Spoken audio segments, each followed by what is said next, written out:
네, 안녕하세요. 여러분들 잘 지내셨고요. 벌써 이제 3월이 다가옵니다. 저는 한동안 이제 강의 준비와 촬영으로 인해 여러분들에게 대선관계 이론 강의를 이렇게 많이 올리진 못했습니다.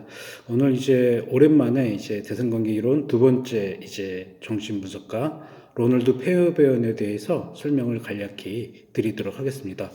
먼저 이 로널드 페어베어는요, 대상관계 이론 학자들 중에 이제 그 순수하게 이 인간이라는 존재가 내면 안에 이제 그 대상과의 연결되고 싶은 욕구가 있다는 것을 처음으로 이제 언급한 순수한 대상관계 이론 학자로 우리가 볼 수 있겠습니다. 예를 들어 이제 멜라인 클라인이 대상관계 이론을 좀 창시했던 이제 대상관계 이론 학자로 알려져 있는데, 클라인 같은 경우에는 이제 프로이트의 이제 공격성이라든가 이제 그런 이제 오이디푸스적 관점을 약간 탑재했거든요. 그렇기 때문에 좀 중간자적 입장에서 이제 대상관계 이론 학자로 분류하는데, 반면에 이제 페어베언 같은 경우에는 인간 내면 안에는 이제 순수하게 다른 대상과의 연결되고 싶은 욕구가 무엇보다도 성적 욕구, 그런 프로이드가 얘기했던 이제 그런 성적 우위의 관점의 욕구보다 더 높은 위치에 있음을 말을 하고 있습니다. 그리고 이 페어베언의 이론은 상당히 좀 어려움이 있습니다. 왜냐하면 이 페어베언 자체가 철학과 신학을 전공했기 때문에 이 이론 자체가 굉장히 좀 추상적입니다. 그리고 추상적이고, 이 페어베언은 이제 그 후학들이 많이 없었기 때문에 페어베언을 이렇게 이제 그 후학들이 전달하는 부분에 있어서도 많이 미흡했다는 부분들을 우리가 좀 설명을 드릴 수 있겠습니다. 자, 페어베언이 상정한 인간의 그 내면 안에는요, 세 가지의 자아가 있다고 보고 있다는 것이죠. 첫 번째, 이제 그 아이가 태어났을 때, 유아가 태어났을 때는 지고지순하게 온전하게 어머님과의 그 관계 경험에 있어서 긍정적인 애착 경험에 의해 형성된 이상적 자기가 형성이 됩니다. 그렇지만 이제 어쨌든 어머니하고 관계 경험에서 그 불만족되는 경험을 할 수밖에 없기 때문에 이런 이상적 자기가 이제 이상적 자기와는 좀 다른 두 가지 자아적 욕구가 생긴다고 보고 있어요. 그 두 가지 자아 욕구는 뭐냐? 거절시키는 어머니의 경험, 그러니까 어머니로부터 혹은 타인으로부터 거절과 공격성의 욕구를 많이 이제 당했기 때문에 형성되는 그런 거절시키는 경험으로 인한 형성된 반리비적 자아가 있습니다. 두 번째는 뭐냐면 이제 그 흥분시키는 어머니 경험, 그러니까 어머니가 자기를 만족시켜줄 듯 말 듯한 이런 이제 줄 듯 말 듯한 정서적 경험으로 인해 형성된 흥분시키는 어머니 경험으로 인해 이제 리비도적 자아가 형성이 된다. 그래서 이제 멜라인 클라인에서는 이런 이제 분열되는 자아가 한 가지 나쁜 엄마 경험에 이제 하나만 분열을 했거든요.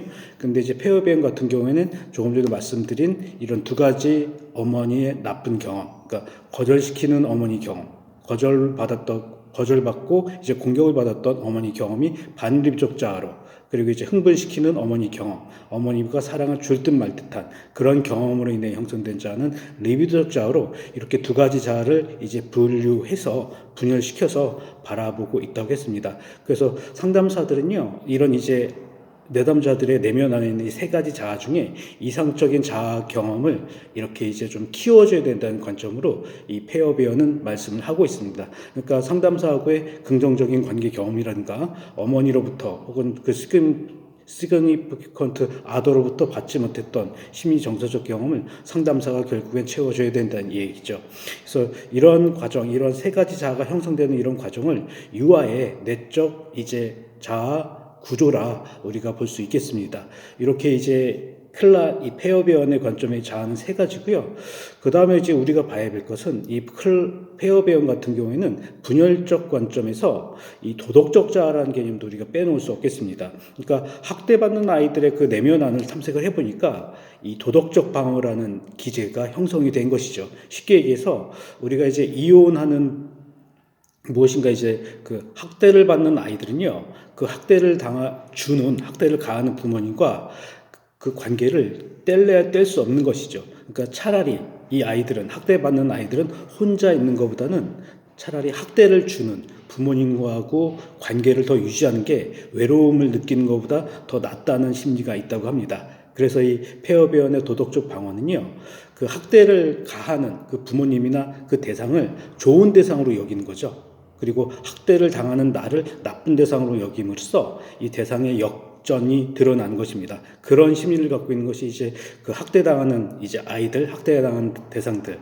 이제 속한 심리를 타인의 나쁜 대상과의 그 반복적인 나쁜 대상을 철회하지 않고 끊지 않고 계속 유지하는 관계적 욕구를 이제 도덕적 방어로 설명을 하고 있습니다.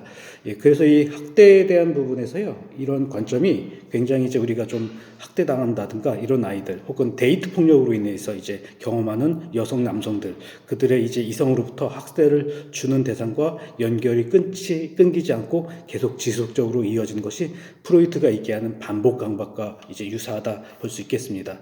자, 이상과 같이 제가 폐허변에 대한 내용의 가장 중요한 핵심에 대한 내용을 설명을 드렸습니다. 그 자아에 세 가지 자아가 있다는 거. 그러니까 이 폐허변은 클라인의 관점에 있어서 그런 분열적 관점, 그러니까 나쁜 대상을 이제 유아가 관리할 수 없기 때문에 그걸 이제 다른 측면으로 이렇게 잘라 놓는 것이죠.